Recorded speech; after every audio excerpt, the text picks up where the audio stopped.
prison. See, forgiveness doesn't mean that it was right. Forgiveness doesn't mean that it was okay. Forgiveness is not exonerating the guilt. Forgiveness is not just glossing over it, or it's not even reconciliation.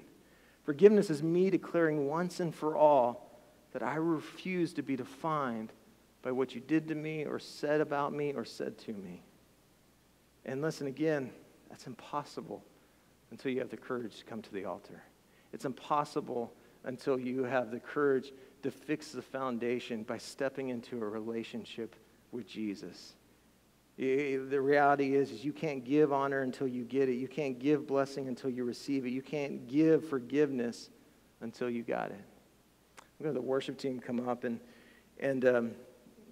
as they do, I was thinking of, Peter. There's a story of Peter and John, actually, in Acts, and they come across this guy who, is broken and wounded and just stuck in place, and he's desperate for some help, and he asks them for a little bit of money, and of course, Peter and John, they look at him like, hey, money we don't have, but what we do have, we'll give you.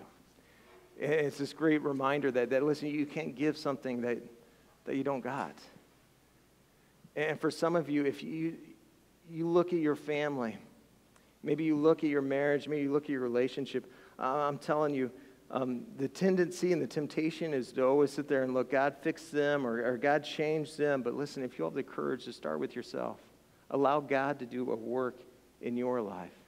It's amazing how he's going to start to bring about transformation, not just in your life, but in the life of your family, the life of those around you. You start to find the courage, the ability to show honor even when others disagree with you, to bless those who so desperately need to hear those words of affirmation from you, to be able to forgive those who maybe have disappointed you. So with every eye closed, I want to pray for you, and I want to pray